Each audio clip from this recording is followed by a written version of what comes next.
Cher Galbé, avant que la vidéo ne commence, sache que tu peux aller te procurer mon livre en description et que tu peux aller voir mon site et prendre des entretiens galbage ou des montages vidéo personnalisés. Bonne vidéo. Comment peut-on être d'une intelligence au-dessus de la moyenne et croire en l'au-delà? On ira tous au paradis, moi. Aujourd'hui, on va parler de Dieu. Mais que philosophe était Galbé.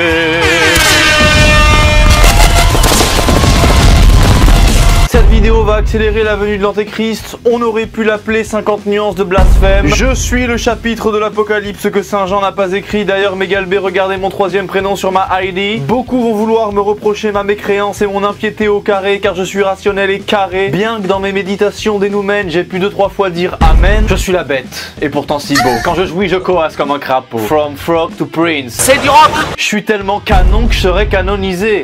Bonjour mes Galbé, cette vidéo s'adresse à tous, ceux qui lisent la Bible et le Coran, ceux qui lisent des bribes de Sioran, les dévots fanatiques, les pélos sataniques, les bigots jusqu'aux dieux, les petites go juste odieuses, les Marie couche-toi là, Jean-Marie couche pas là, les Patrick Sébastien, bouge ta trick c'est pas bien, les Muezzin Zidane. Et bien que cette vidéo ne vous promette pas le paradis, on va prendre un peu de hauteur. La religion, quel beau sujet. Alors par où commencer? Par qui commencer? Alors d'abord, qu'est-ce que je pense de Dieu? Moi personnellement, je m'en méfie parce que je dirais qu'il est un peu trop romantique. Et j'entends par là qu'il est une entité beaucoup trop passionnelle. Comme les humains, il est revanchard en amour. Il échappe pas à cette toxicité de la passion que j'ai décrite jadis il y a 2 mois. Et j'ai un peu de mal avec ça. N'est-il point le seul être qui nous aime de toute sa raison, mais qui, si on ne suit pas le chemin qu'il nous propose dans les bornes de son amour, nous envoie en enfer pour l'éternité? Moi je dis allons-y quoi. Je veux dire, même Staline ne proposait pas le goulag de l'éternité. En fait, Dieu, il est positivement humain, trop humain. Et il échappe pas en fait au ressentiment humain et au désir de vengeance. Il représente avec le plus de radicalité, de pertinence et de précision le systématisme égoïste, amoureux de l'homme. Et les humains ont projeté dans leur Dieu le fond cruel de leur psychisme. Et c'est pour ça qu'on doit craindre les dieux, parce que le fond psychique de l'humain craint. Mais ça, c'est les hommes qui ont projeté ça en Dieu. Et moi, Dieu, je le connais, je le vois pas comme ça du tout. Il est vivant, vous pourriez l'inviter, il parle français. Pour moi, Dieu, il est beau, il est galbé, il est nietzschéen. D comme dips, I comme ischio-jambier, E comme escalade, U comme X comme... Mais avant de continuer, laissez-moi vous présenter YFood qui sponsorise cette vidéo. YFood, vous commencez à connaître, qu'est-ce que c'est? Ils font des bars et des boissons délicieuses avec tous les nutriments, les fibres, les vitamines, les minéraux essentiels au corps humain pour être bien et fonctionnel dans la journée. Vous savez que la plupart des Français admettent sauter leur petit déjeuner au moins 1 fois par semaine et ça c'est pas bon pour le corps. Et la dernière merveille de YFood, c'est ce bundles délicieux au goût creamy cookie. Personnellement, avec celui au café, c'est mon préféré. Il est addictif, my god, je vais quand même en goûter un petit peu avec vous. T'as vraiment l'impression de boire un cookie. Donc YFood, ça peut être la nouvelle habitude matinale quand tu vas au taf. Parce que comme je dis, c'est des bars et des boissons pratiques. Tu mets dans ta poche, ça prend pas de place, tu fais un gain économique, un gain de praticité, un gain de temps. C'est bon au niveau du goût, donc c'est bon, c'est doux comme des bonbons. Sauf que c'est de la bonne bouffe, ça fait l'alliage du bon goût plus de la bonne alimentation. Il n'y a pas beaucoup de choses qui font ça. Et plus en plus c'est pratique. Alimentation équilibrée pendant tes jours de stress, quand il y a le rush. Il faut une bonne alimentation pour le cerveau, pour le corps. Et YFood, ça peut être pareil pour ça. Moi quand je vais au taf, je travaille 12 heures d'affilée, je me fais une petite barre YFood, une petite boisson YFood et je suis bien, bonne digestion, bonne concentration intellectuelle, mentale, etc. Et tout est nickel. Donc faut découvrir les bars avec des packs bars, il y a tous les goûts, noix de coco, caramel, tout ce que vous voulez, céréales et tout. Et découvrez aussi les packs boissons avec plein de goûts, les vanilles, chocolat, café, etc. etc. Découvrez tout ça et avec le code philosophe-youtube, vous aurez une petite réduction, mes amis Galbé. Allez directement sur le site YFood, regardez-moi ces bonnes barres chocolatées, le nappage, mon dieu. Point de vue gustatif, c'est une symphonie, c'est Mozart dans la bouche. Petite boisson smooth vanilla. C'est onctueux, c'est doux, c'est crémeux. Alors si vous voulez gagner du temps, de la santé, des bons repas, du goût, rendez-vous sur YFood, philosophe-youtube. Tout est dans la barre de description et tout je le mets là aussi également. Voilà, merci à YFood. Alors vous voyez comment j'ai parlé de Dieu là, un petit peu à ma manière. Et quand quelqu'un me demande comme ça bêtement, mais est-ce que tu crois en Dieu? Et ben moi je lui dis, de quoi tu parles? Qu'est-ce que tu mets derrière ces 4 lettres? Cette question, est-ce que tu crois en Dieu, elle est tellement galvaudée. Je peux pas dire oui ou non parce qu'on parle pas tous de la même chose quand on parle de Dieu. Tu prends Einstein, tu prends le pape ou tu prends une gamine de 14 ans, ils pensent pas la même chose quand ils disent le mot Dieu. Dieu ce n'est qu'un mot, faut voir ce qu'il y a derrière. Et c'est ça qui est important quand on dit ce que tu crois en Dieu. Qu'est-ce que tu dis du réel à travers Dieu? C'est ça qu'il faut comprendre. Et là je vous parle à vous-même mes Galbé. Quand vous parlez de Dieu, que vous demandez ou quand vous vous demandez à vous-même si vous y croyez, de quoi vous parlez? On va voir que c'est pas toujours aussi clair. Parce que pour certains, Dieu c'est la nature, le monde entier, un gars dans les nuages à à Bobard, un binational franco-algérien à Babouche qui fume la chicha. C'est un architecte, une conscience comme ça qui rend la justice. Donc la question c'est quoi? Est-ce que je crois que tout ce qui est dit dans les livres religieux c'est réel, c'est la vérité? Non, je crois pas. Moi je crois que aux versets sexistes qu'il y a dans les livres bibliques. Donc plus sérieusement, est-ce que je crois tout ce qui est marqué dans le livre? Évidemment que non. Mais si la question c'est est-ce que parfois en contemplant le monde et en me disant waouh j'existe, et qu'à ce moment-là j'ai l'intuition de quelque chose de plus, je me sens inspiré par des intuitions mystiques et planantes en moi, ouais, à ce moment-là je me dis ah j'ai l'intuition qu'il y a un truc en plus. Mais ça veut pas dire vraiment croire, parce que ce sentiment-là il arrive à tout le monde, à part aux gens qui ont des problèmes génétiques bien avérés ou les comptables ISTJ comme j'en ai déjà parlé. Donc dire je crois parce que de temps en temps j'ai une intuition un peu mystique, c'est trop nébuleux mes amis. Et on va préciser, vous allez voir la vacuité de la croyance réelle des gens, j'ai tout débunké. Donc moi ma première remarque par rapport à la religion, c'est que la plupart des gens qui disent qu'ils croient ne croient pas vraiment. Moi je leur dis vous croyez pas vraiment. Beaucoup croient croire,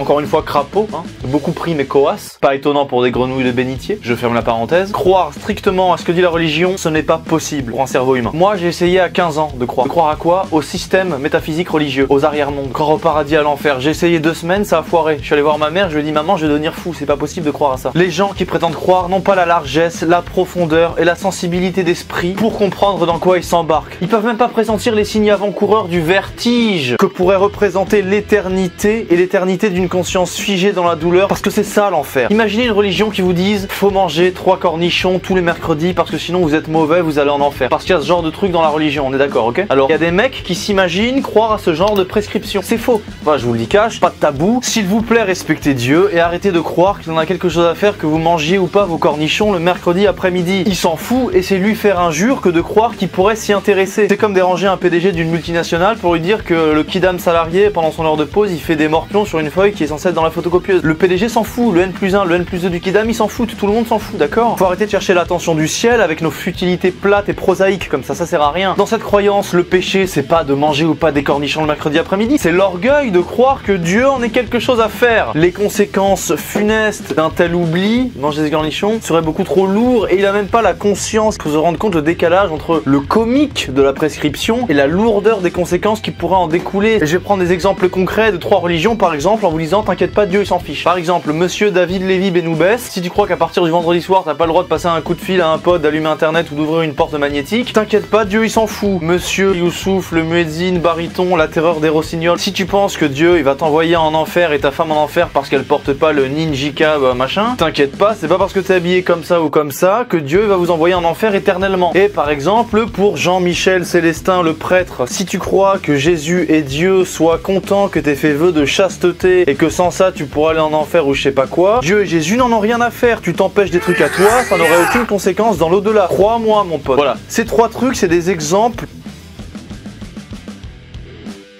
Si vous croyez de façon premier degré à tout ça, et j'ai pas parlé des bouddhistes parce que c'est des gens tristes, j'ai pas envie de les froisser. Un jour je vis mon pote thaïlandais et à peine que je l'eus lâché, il bouda. Et les musulmans ils se croient tradis, c'est des woke hein. La mec, le mec, féminise pas le prénom. Le meuf et la mec bientôt pourquoi pas. Par contre il y a une réalité chez les créatures en islam, les djinns, leurs démons, c'est les djinns. J'y crois. J'en ai rencontré un djinn. Il m'a pris la tête, il m'a saoulé. C'était vraiment pour le coup un gin tonic. La plupart des gens ne croient pas, ils espèrent. Ils espèrent vaguement que plus tard, peut-être après la vie, justice sera rendue, ça ira mieux, tout sera rééquilibré. Finalement, Dieu, il a vraiment un rôle égalitariste. Donc les gens, ils espèrent surtout le paradis à la fin. Mais vous pouvez croire qu'on sera tous BG comme Johnny Depp et qu'on aura tous le paradis. Mais comme vous pouvez pas le prouver, vous en savez rien. Peut-être qu'il y aura rien. À la fin, tu crois t'as le paradis, t'as pas un radis. Bon alors autre chose maintenant, t'as les gens qui essaient toujours de dire que leur religion c'est paix et amour, etc. Mais les gars, arrêtez d'essayer de bisounoursifier votre religion, et je parle à toutes les religions. Dieu, il est pas juste amour. Il suffit de le lire pour se rendre compte que Dieu, il crée des cataclysmes, il est vengeur, il bute des gens, il anéantit des peuples, il fait des menaces et des promesses, il fait des amours et des bassesses, il fait tout Dieu. C'est comme si moi j'adore le catch, j'adore Zola et j'adore les films de Michael Bay ou de Stanley Kubrick, et que j'ai peur de dire qu'il y a de la violence dans ces types d'œuvres d'art. Il y a de l'amour, il y a du bien, et il y a aussi de la violence. Et la religion, il y a aussi de la violence. C'est pas grave. Dans les religions, Dieu il déteste les homosexuels. Arrêtez de croire que vous devez accepter tout ce qu'il y a dans vos religions. C'est bon, on sait très bien que tous les religieux vous faites toujours un compromis entre la période dans laquelle vous vivez et votre livre sacré. Mais il y a des gens, ils assument pas de dire qu'ils font pas tout ce qu'il y a dans leur religion. Moi j'aime le Marquis de Sade. Pour moi c'est un troll, il écrit bien, etc. Je vais pas faire tout ce qu'il y a marqué dans ses livres. Et c'est pas pour ça que je lui fais offense. Tu vois, s'il était là, il serait assis à ma droite comme Jésus d'ailleurs. Alors chapitre suivant, on entre dans le sérieux. Maintenant, on va préciser ce qu'on entend par croire. Être croyant. Et on va prendre pour ça l'exemple de la religion catholique. catholique. Si tu crois pas aux arrière-mondes promis par la religion, ni en la résurrection de Jésus, t'es pas croyant. C'est pas croyable ça. Parce que si le fait d'être croyant repose juste sur la capacité à ressentir quelques sursauts d'âme et un goût fasciné pour le mystère de la vie et d'accoler cette chose un peu nébuleuse à la religion qui appartient à ta culture, ça fait pas de toi un fervent croyant. Tu te rattaches juste à un modèle culturel. Pour moi, ça, c'est pas être croyant. C'est pas net. Mais c'est pas net. Et pourquoi je dis ça? Parce que moi, j'ai parlé avec des gens croyants. Je leur pose des questions pour savoir sur quoi repose vraiment leur croyance. Et au fil de la discussion, je me rends compte que la question du paradis et de l'enfer, ils s'en foutent. De savoir si la question de la résurrection de Jésus et de ses pouvoirs entre guillemets surnaturels éventuels, etc. Toutes ces questions-là, ils s'en foutent. Et du coup, moi, à terme, je leur disais, mais t'es chrétien? Mais tu crois quoi de plus qu'un athée en fait? Et ils me disaient, oh bah moi, j'ai mis ma confiance en Jésus. Voilà, j'ai confiance. Après, de savoir s'il a ressuscité, paradis ou purgatoire, machin, c'est pas très grave. Le principal, c'est d'avoir mis sa confiance en Jésus. De toute façon, la vie en soi, c'est un miracle. Et ils me disent ça comme ça. Tu me dis à quoi tu crois, tu me dis pourquoi, sur quoi ça se fonde, etc. Parce que même dans la religion, il faut de la raison. Hein. La Bible, c'est pas du surréalisme. Tu vois ce que je veux dire? Voilà, ça faut le dire aussi. La Bible, c'est pas une écriture automatique surréaliste. C'est rationnel, ok? Et les gens comme ça, il y en a plein. Et du coup, selon moi, en fait, la plupart des gens, et ces gens-là, ils ont une approche esthétique de la religion. C'est-à-dire qu'ils aiment les vitraux dans les églises, les machins. Ils aiment les angelots, rococo, sur les gravures ou je sais pas quoi. Mais les gars, être croyant, c'est pas juste aimer les fesses dodues des chérubins sur les tableaux de Michel-Ange. Ou les chérubins de chérubins, c'est pareil. Tu peux pas passer ton temps à dire que Jésus c'est le fils de Dieu, c'est un demi-dieu, c'est ceci, c'est cela, et ne pas être obsédé par la question de savoir s'il a ressuscité. C'est pour ça que la seule obsession du croyant devrait être l'obsession suivante, de savoir si Jésus a ressuscité ou pas. Et pour aller plus loin encore, la seule obsession devrait être la relique du Saint-Suaire, de savoir pourquoi il y a une ombre plaquée du visage de Jésus qui est pas encore expliquée et explicable scientifiquement. C'est quand même un truc qui moi me fait douter. Moi qui suis un grand rationaliste, en art je ne suis pas rationaliste. Mais en pensée je le suis. Moi si je suis catholique je veux savoir ça, est-ce que c'est explicable par les lois de la physique qu'on connaît? Non. Donc si c'est pas explicable par les lois de la physique qu'on connaît, c'est peut-être une intervention divine. Mais les gens qui sont juste là comme ça, des ouais j'ai mis ma confiance en Dieu, les gens qui sont juste des ravis de la crèche, qui aiment traquer les œufs en chocolat dans le jardin de leurs grands-parents pour Pâques et qui aiment mettre moins de Nutella sur leur biscotte pendant le carême, ces gens-là sont pas des gens de sérieux. Moi je veux trouver un chrétien qui croit, qui me dise oui, si j'étais là dans le tombeau des Jésus 3 jours après sa mort, je le verrais ressusciter, je verrais un halo de lumière divin qui soulèverait son corps, qui le remettrait très droit et il serait là comme ça avec il serait flambant neuf, comme une fusée, il irait dans l'espace. Jésus-Christ superstar, moi j'adore. Jésus c'est du rock. On peut être cool, on peut être rock'n'roll. Jésus c'est ça, c'est un artiste, c'était un beau gosse. Voilà, je veux un chrétien qui croit à des choses concrètes comme ça. Je veux un chrétien qui me dise que pour lui il y a des gens qui souffrent atrocement pour l'éternité en enfer. Dans 1 milliard d'années ils seront encore là parce qu'ils ont été un peu méchants sur terre. Dans les possibilités du paramètre de l'existence du jeu humain, il y a une des issues, c'est la souffrance totale ad vitam aeternam. Et je veux que le mec qui me dise ça en disant ouais Dieu il a créé ça mais Dieu il est bon. Dieu n'est qu'amour mais il crée de la souffrance. Dans le monde il n'existera plus. Bah il y aura encore des âmes qui souffriront éternellement, voilà. Et Dieu il partira, il ira créer d'autres mondes ailleurs, je sais pas. Les mecs ils auront vécu 20 ans sur terre, ils auront fait un crime, ils seront encore en enfer éternellement, même quand le monde n'existera plus. Parce que c'est ça la religion. Et là on aura un vrai débat. Moi je me dis que c'est impossible de penser ça. Parce que Dieu il a un pouvoir tellement grand, mais comme disaient Spider-Man et Marlène Schiappa, un grand pouvoir implique de grandes responsabilités. Parce que moi j'ai fait l'expérience de l'éternité et de la souffrance. J'en reviens, d'accord? Et je sais. Et je veux l'éviter aux hommes. Quelque part je suis christique. Parce que si on réfléchit, il n'y a pas 1 milliard d'options par rapport à la religion. Et écoutez bien parce que c'est un peu le dénouement de la vidéo. Soit on pense que la religion est vraie et pertinente parce qu'elle décrit et annonce des vérités et des réalités qui sont déjà venues ou qui vont venir, etc. Mais dans ce cas-là, il faut quand même qu'elle repose sur des croyances concrètes, valables entre guillemets scientifiquement quoi. Soit on la considère comme une cosmogonie belle, esthétique, pertinente, même psychologiquement, cohérente, etc. Mais du coup comme une suite de paraboles, d'images, de métaphores à prendre au second degré. Donc il n'y a pas de transcendance là-dedans. Dans ce cas-là, ce sont des mots, c'est comme une création artistique, mais dans ce cas-là, elle est valable comme celle des Grecs, comme celle des bouddhistes, des hindouistes, ou comme n'importe quel paradigme culturel et intellectuel qui explique le monde. Tu lis Zola, tu lis Balzac, tu lis Victor Hugo, ils disent aussi des réalités subtiles, ils le disent bien. Voilà, et avec des métaphores également. Charlotte Dorella, par exemple, elle croit à la résurrection des corps glorieux. La résurrection des corps, vous n'y croyez pas? Ah si. On va tous revivre, etc. Ça c'est une croyance concrète, ok, elle y croit, elle veut pas le prouver, le débat il s'arrête là après. Elle y croit, elle le dit, elle assume et c'est clair. Il y a des gens et c'est pas clair, d'accord? Alors moi je vais vous donner mon avis à moi sur la question de Jésus. Le poète en moi réclame sa venue, ses pouvoirs surnaturels, ses miracles, etc. etc. J'aimerais bien qu'il y ait une pulsation divine consciente qu'il est ressuscité, une omniscience, une conscience qui peut parfois pénétrer dans notre monde et qui prouve que Dieu s'intéresse à nous et qu'il a un projet et un destin pour nous. Ça j'aimerais bien. Le poète en moi réclame cela, mais le penseur peine à s'en persuader. Vous comprenez comprenez la dualité de ma nature profonde. Donc réfléchissez bien et posez-vous la question, est-ce que vous croyez vraiment concrètement aux choses de la religion, ou est-ce que vous pensez que peut-être que tout ce qui est dit c'est pas vraiment vrai, mais que malgré tout c'est un modèle culturel qui pérennise les sociétés humaines, qui équilibre les gens, qui stabilise, etc. Mais c'est pas croire réellement. Par exemple, quand ta mère elle dit à ton petit frère, sois sage sinon le croque-mitaine il va sortir de sous le lit pour te manger, toi tu sais que le croque-mitaine il va pas sortir, néanmoins tu considères qu'il faut qu'il écoute ce que sa mère lui dise. Et c'est un peu pareil, c'est pour certains pour la religion. Et pour finir, la religion en fait qu'est-ce que c'est? C'est un besoin d'absolu, d'unicité, de calme plat sur la houle de la matière infinie et puzzle d'atomes que revêt la face exotérique du monde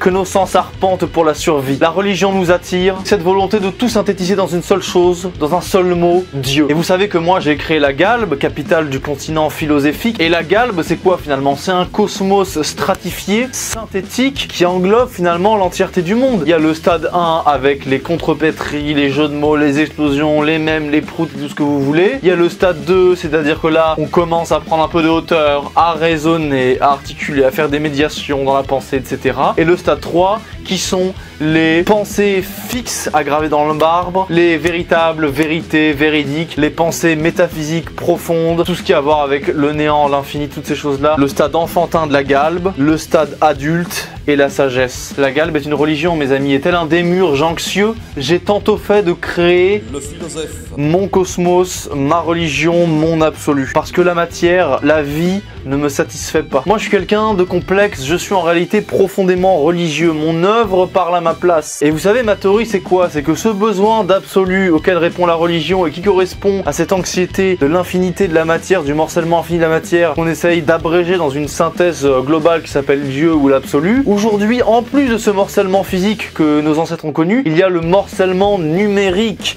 TikTok, tous ces trucs, les numéros réseaux sociaux, les shorts, les machins, tous ces trucs là, c'est un néo-morcellement post-moderne qui morcelle en plus de la matière les écrans, la virtualité et directement nos cerveaux. C'est pour ça que selon moi, les religions strictes ont un grand avenir devant elles. Donc ne pensez-vous pas qu'il serait temps aujourd'hui pour la Galbe de triompher? Ne voudriez-vous pas être les héros de la Galbe et la porter partout jusqu'au bout de l'humanité, jusqu'au Groenland, afin de rassurer la plèbe cosmopolitisée? Le philosophe ne serait pas à la Galbe ce que Jésus fut au christianisme? Et ne serais-je pas peut-être moi-même une espèce de forme analogique du retour de notre Seigneur? Comme le philosophe, Jésus est un révolutionnaire. Je recrute mes apôtres en CDI. Tout est dit. Merci à tous. C'était le philosophe. Je vous salue. Marie.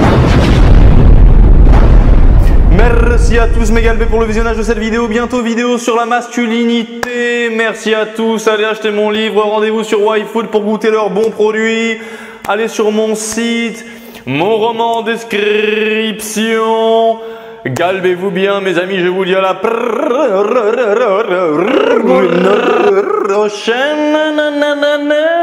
Le philosophe is in the place. Galbez-vous bien mes galbasiers. N'oubliez pas de vous procurer le Cookie Creamy YFood.